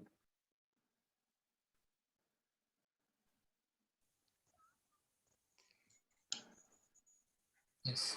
Can you say again about the Pluto? You said no, the Pluto is too far away from sun. There are many volcanoes in it, and it does not. That is very cool place. So, how did the volcanoes get lava's heat? Can you explain it again? Yeah, so actually, I was saying that there was no lava because it was so cold and all, but instead of lava, it spits off ice. So, but still, scientists can't explain why there had been volcanoes there. But the most famous research is telling that because of the tectonic plates. Yes. So maybe from my Yes. understanding, Sadhana. So when you rub your hand, you feel the heat. Like that, inside every planet, every moon, there must be a core. If the core is moving, it obviously start to create some kind of friction. That too at a very high speed or very high level. So when a lot of more and more molecules start creating friction, it start to create more heat. And, yeah, it is so hot that it can melt all the center core. Then we have chemistry. Yes. You can unmute. Yes. What is meant by hurricane forces and how are that forces formed in the space? What are hurricane forces? How are they formed? Yeah, there's no correct evidence for that because we didn't explore Venus that much. And still, these hurricanes are mostly found on Venus only because of the hot temperature and all. So, till now, we didn't experience any kind of hurricanes in other planets except Venus and Earth because they might have too much atmosphere or too much less atmosphere. So, we can't tell that. Yes, nice. So children, you can raise your hand if you want to interact with Kartikeya, Charan Kartikeya. That's a very well done. Okay, Ria has one more question. Sir, you told when tectonic plate moves, heat forms, but how then ice erupt from Pluto? Does it melt? Wait. So when you read about the formation of planets or star or anything, it basically starts with they spin around, right? So they start building around themselves and they create one structure slowly. If the planet or moon is close to sun, they have a lot of direct heat energy. If you don't have a direct heat energy, they slowly build this energy within themselves. So the more far away you from this Goldilocks zone, the more cooler you are. Sometimes there are like some failed stars. Maybe Jupiter I always consider as like a failed star. One of the students presented in one of the sessions. So Jupiter is like a failed star. It is like a gas giant with so much of hydrogen and helium. So yeah, yes. So the heat is built internally, not good enough to uh, good enough like sun. When you are close like Venus, it's too hot. When you close enough like Mercury, it's too hot. You are observing direct heat. And it's but the whole solar system still is like a heavily unexplored. We are just now exploring more and more. Young scientists like you, future scientists like you, so please do more exploration, more research. That's why we are encouraging that kind of activities. Yes, nice, Kartikeya. That's a brilliant presentation, and we had a lot of interactive questions as well. Thank you. Let's give a huge round of applause for Shravan Kartikeya. And I'm going to welcome next presenter. That's our Bhairavi. It's second presentation for Bhairavi. Let me formally introduce Bhairavi. So, Bhairavi is grade 6 student from Srivatsa Vishwanathan Vivekananda Vidyalaya. And she is the official designer for this Target Space company. And her presentation is on the topic galactic planets. Yes, Bhairavi, you can start. Bhairavi, you are muted. I will wait. Let me unmute. Yeah, unmute yourself. Yes, Yes, sir. Can you hear me? yes, yes. Yes, sir.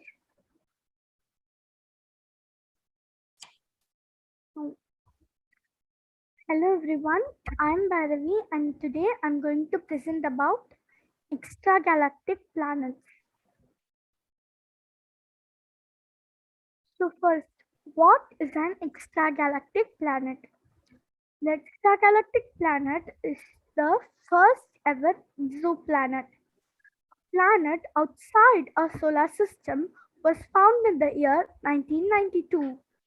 Since then, thousands of exoplanets have been discovered, but this is the first time an extragalactic planet, i.e., a potential planet outside our galaxy, has been discovered. Where is the extragalactic planet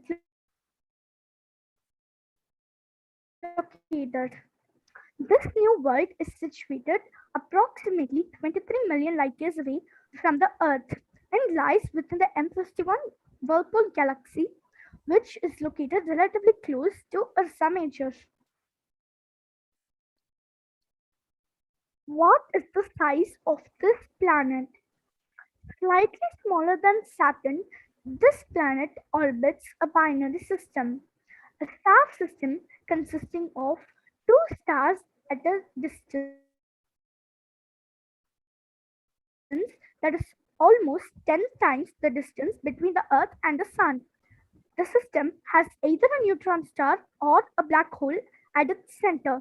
Normally, the chances of detecting such a planet would not just be difficult, but close to impossible.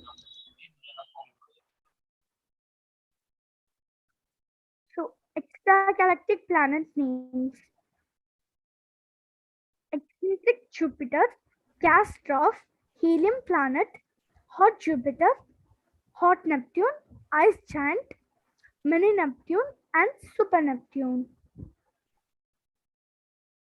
So first, let's see about eccentric Jupiter, gas dwarf, helium planet, and hot Jupiter. Eccentric Jupiter. An eccentric Jupiter is a Jovian planet that orbits its star in an eccentric orbit. Gas dwarf. Gas dwarf. A gas dwarf is a gas planet with a rocky core that has accumulated a thick envelope of hydrogen, helium, and other volatiles. Helium planet. A helium planet is a planet with a helium-dominated atmosphere. Hot Jupiter. Hot Jupiters are a class of gas giant exoplanets that are inferred to be physically similar to Jupiter but have very short orbital periods.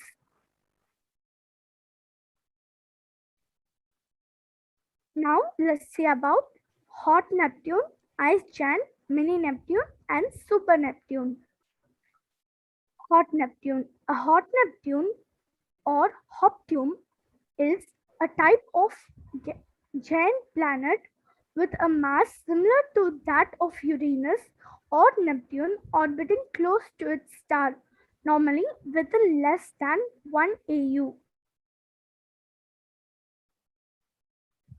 Ice giant. An ice giant is a giant planet composed mainly of elements heavier than hydrogen and helium, such as oxygen, carbon, nitrogen, and sulfur. Mini Neptune.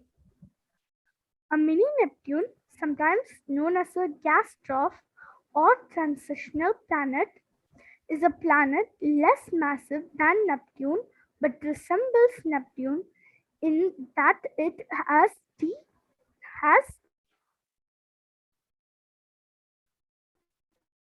a thick hydrogen, deep layers of ice, rock, or liquid oceans made of water, ammonia, a mixture of both, or heavier volatiles.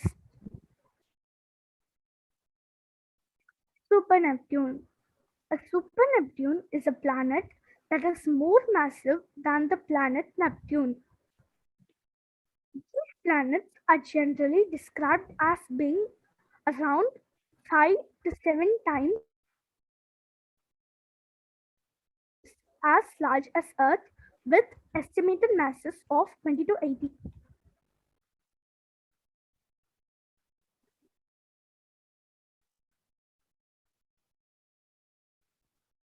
Thank you. Any questions?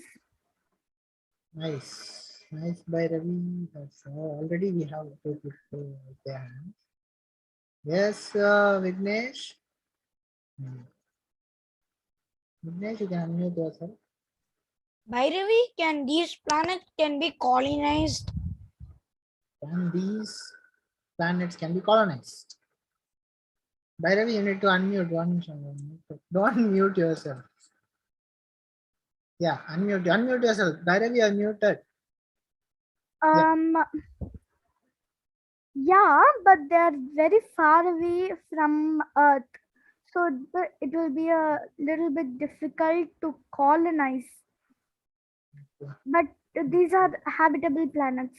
Yeah, possibly, because we don't know.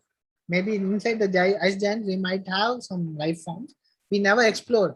We maximum went extend up to Saturn. And I have another one doubt. Where is the extra galactic planets are located?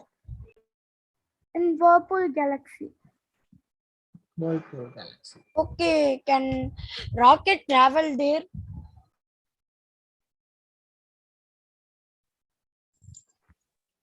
Not yet. Have one doubt. Not yet. Future, yes. In future, yes. Yes, Sadhana, you can ask your doubt. You said about eccentric Jupiter, the planet, and it is the eccentrical orbit. Can you explain what is eccentrical orbit? Bhairavi, you are muted. Unmute yourself. Children, you can unmute yourself. I have activated this. Unmute yourself. Bhairavi, you are in mute. Mute. Bhairavi, mute ಆಗಿರಬೇಕು. No. You are not audible. Disconnect your mic, I think headphones.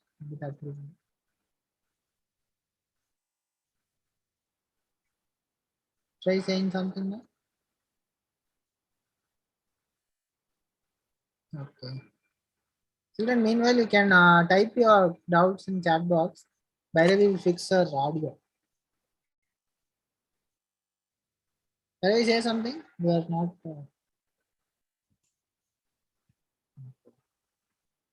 Three participants raise your hand. Okay, you can ask your doubts. She is listening anyway. Sadhana, you can ask your doubt. You said about the eccentric Jupiter. Can you explain what is eccentric orbit? You also said that eccentric Jupiter is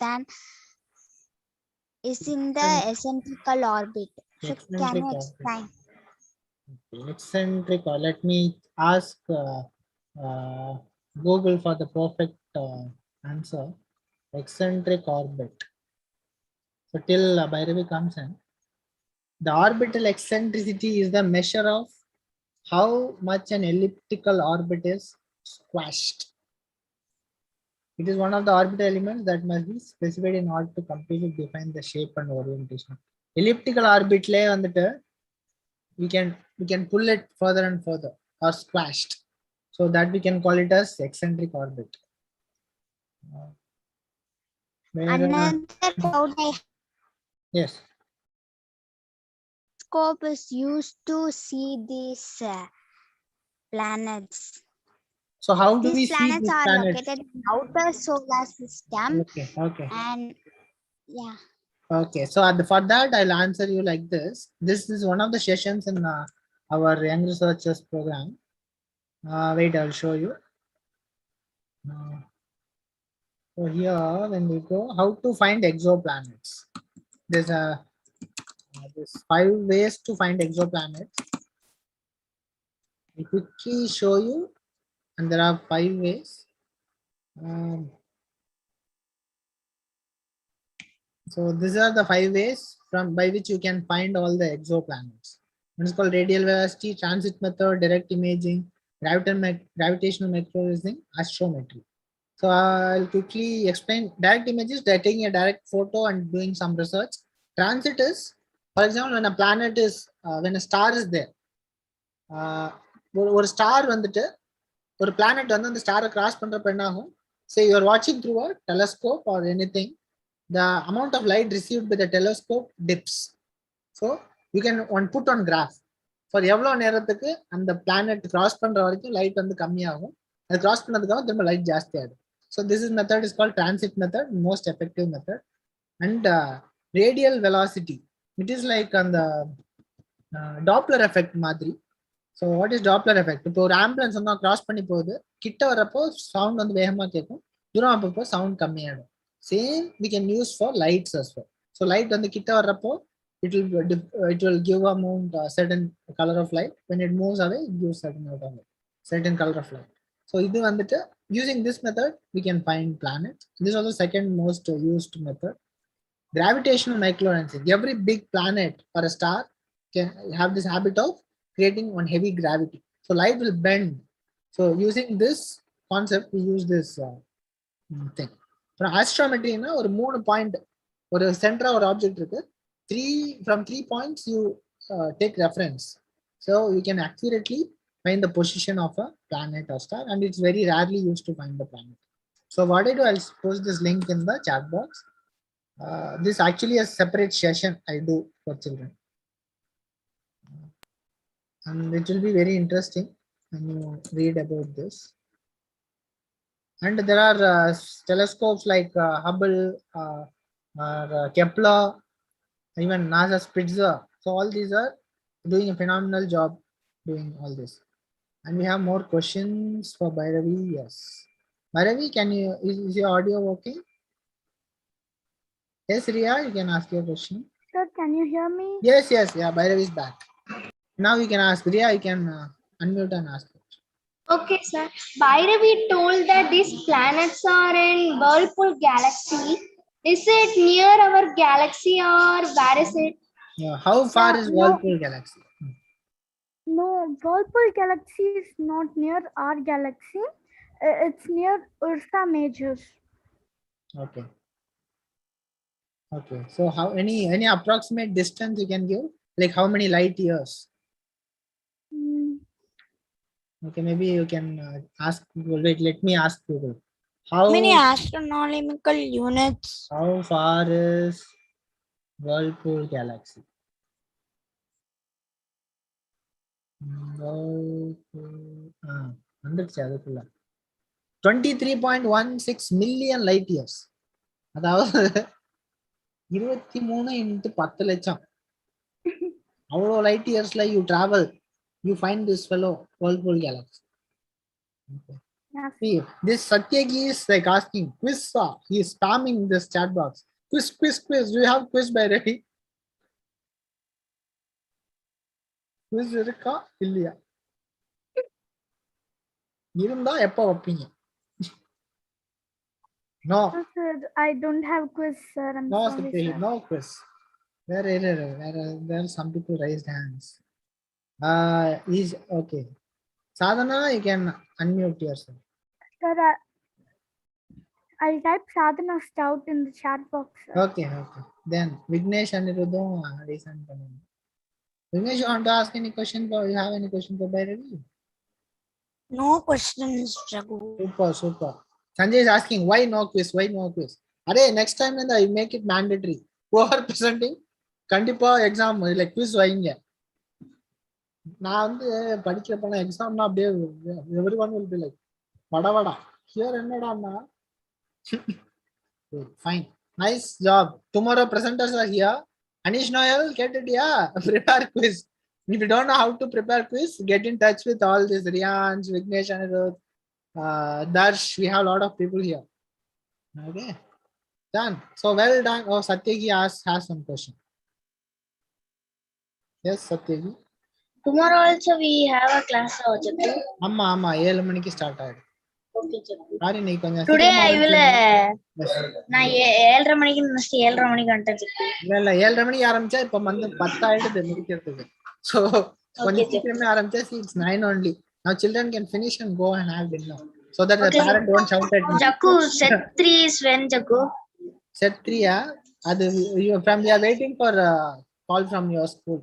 Maybe you can ask your principal or teachers. Okay, Jakku. We can start. Jaku, I have one question. Yes. It's my doubt in general. Okay. Kale, what's your doubt? The Earth is not only the planet, life system, or some other planets also, as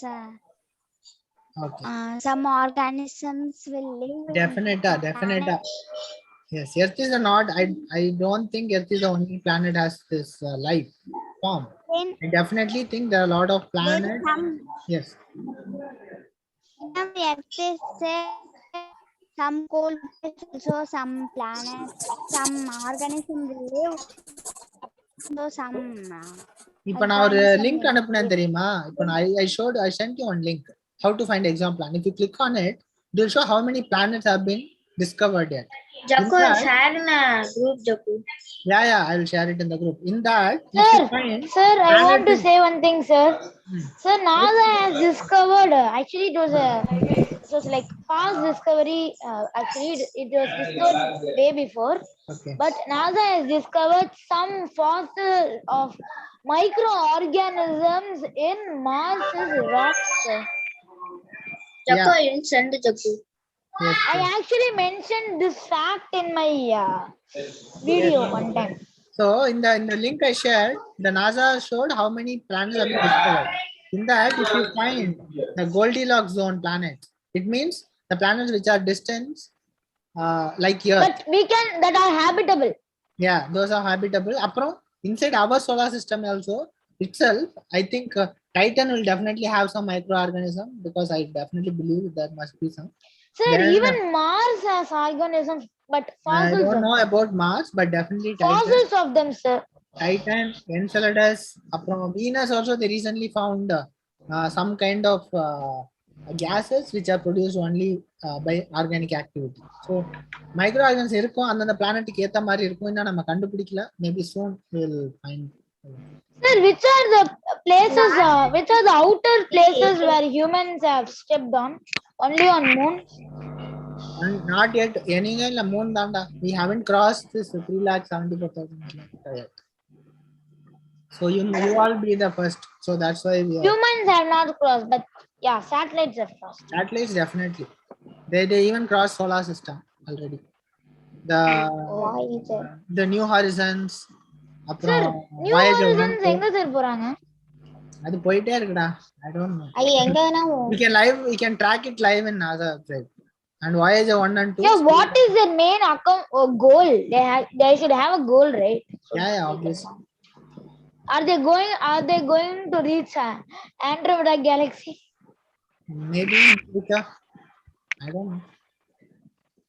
Actually, I think they recently said the exterior part of the solar system seems like it's highly dense. So let's see. But it is not. I don't know. It's only terrorized. Sir, actually நம்ம நினைக்கிறோம் Pluto மேக்கி அதோட முடிஞ்சிருதுன்னு ஆனா solar system ஆனா அதை தாண்டி thousands of planets இருக்கு. Kuiper belt. Yes. அங்க கூட இருக்கு. It's like it's highly unexplored. இப்பதான் ஓரளவுக்கு நமக்கு தெரியுது. So maybe இன்னும் ஜாஸ்தியா கூட இருக்கலாம். According to my belief, there may be some superhumans already maybe reached their Earth destiny. Yeah. There are a lot of theories, no? There are many. Done. So today is an awesome set of presentations where so it's like very interactive. highly what? Highly interactive session today, and the presentation level seems to be very professional. So every presentation I see, every week, the confidence level of children is increasing. The quality of presentation they give are like it's becoming very. Sir. Yes. Sir நான் tomorrow வந்து எங்க school ஒரு இது நடத்துறாங்க sir. Actually ஒரு exam நடத்துறாங்க sir. 30 questions வந்து 45 மினிட்ஸ்ல சார். அது வந்து நாசா ஸ்கியூரிட்டி டெஸ்ட் மாதிரி சார். எங்க ஸ்கூல் இன்டி நடத்துறாங்க. அதுல நீங்க வந்து நல்ல மார்க் ஏதாவது ஓகே ஒரு 25 to 30 மார்க்ல வாங்கிட்டீங்கன்னா 30 மார்க் தான் எக்ஸாம் 25 to 30 மார்க் நினைக்கிறேன் நான். ஆனா வாங்கிட்டீங்கன்னா நீங்க வந்து ஆக்சுவலி நான் நினைக்கிறேன் நாசா ட்ரிப் போலான்னு. ஓகே மேபி எல்லா குழந்தைங்களும் அட்டெண்ட் பண்ணலாமா அது or only for your school? Sir அது எங்க ஸ்கூலுக்கு மட்டும்தான் சார். ஆனா இன்னொன்னு இருக்கு சார். நான் வந்து கூகுள்ல சர்ச் பண்ணி பார்த்தம்போது நாசா 5th to 8th நீங்க வந்து NASA 5th to 8th competitive exams search பண்ணீங்கன்னா நாசாவோட வெப்சைட் வரும் சார். அந்த வெப்சைட்டை தொட்டிங்கன்னு வச்சுக்கோங்களேன் சார். கூகுளுக்கு போங்க. NASA 8th to 5th sorry 5th to 8th போங்க sir. 8th to 5th to 8th exam. இப்ப ஃபர்ஸ்ட் வந்து பாருங்க NASA for students. NASA for students. Okay nice. இது தொடுங்க அது உள்ள வெப்சைட்ல போங்க. போய்ட்டேன். கீழ வாங்க. Homework help. இதுல வந்து what are asteroid NASA international station அதுல ஒண்ணு கூட பார்த்தேன். கீழே வந்து ஆர்டெமிஸ் பத்தி போட்டிருக்காங்க. கீழே வந்தீங்கன்னா ஒரு இது இருக்கு சார். ஆக்சுவலி நீங்க இங்கெல்லாம் வேற சார். நாசா சென்டிங் ஆஸ்ட்ரோனாட்ஸ் கீழே இன்னும் கீழே வாங்க. இந்த பாருங்க what are wind tunnels design a robotic insect. Yeah ஆமா இதுல நீங்க வந்து நல்லா நிறைய கத்துக்கலாம் sir. Stretch universe lime build your own spacecraft. அப்புறம் இங்க மேல போனீங்கன்னா வாட் இஸ் an asteroid அந்த இதுக்கு போனீங்கன்னா நீங்க வந்து வாட் ஆர் விண்ட் டனல்ஸ். இதெல்லாம் நம்ம இந்த 4 கான்செப்ட்ஸ் நமக்கு தெரியும். நீங்க இதுக்கு வாட் ஆர் விண்ட் டனல்ஸ் அந்த ஆரோ மார்க் இருக்குல்ல சார் அங்க போங்க. வாட் ஆர் ஆமா இதோட லிங்க் தர முடியுமா? இதோட லிங்க் தர முடியுமா? வாட் இஸ் a rocket வரும் சார். இதோட லிங்க் தர முடியுமா? Unsure link thank you. chat box இது நல்லா இருக்கு சார். ஆக்சுவலி கொஞ்சம் இன்ஃபர்மேட்டிவாவே இருக்கு சார். ஆமா so much it's like கடல் மாதிரி இருக்கும் நாசாவோட website for children education purpose. Okay done. Actually நீங்க வந்து நல்லா பெர்ஃபார்ம் ஏதாவது புதுசா ஏதாவது சின்ன கியூப் சாட் மாதிரி குட்டியா ஏதாவது பண்ணீங்கன்னா கூட நாசா அதை அப்ரிஷியேட் பண்ணுது சார். அது வந்து ஆக்சுவலி நாசால வந்து astronauts and scientists மட்டுமே இல்லையா sir? Okay children, what you do, you can switch on your video and you can eat while watching this. Presenters மட்டும் நீங்க வந்துட்டு சாப்பிடாம கரெக்ட்டா பிரசன்ட் பண்ணா போதும். others you can eat, you can you can do anything but you should listen. ஏன்னா present பண்றப்போ எல்லாரையும் மியூட் பண்ணி வச்சிருப்பேன். so don't worry because lot of parents are என் குழந்தை வந்து சாப்பிடவே மாட்டேங்குது. we are talking, we are seeing from YouTube also. ஐயோ so we are on live. நான் மறந்துட்டேன் பாரு. Bye. See you all tomorrow 7 o'clock. Bye sir. Bye.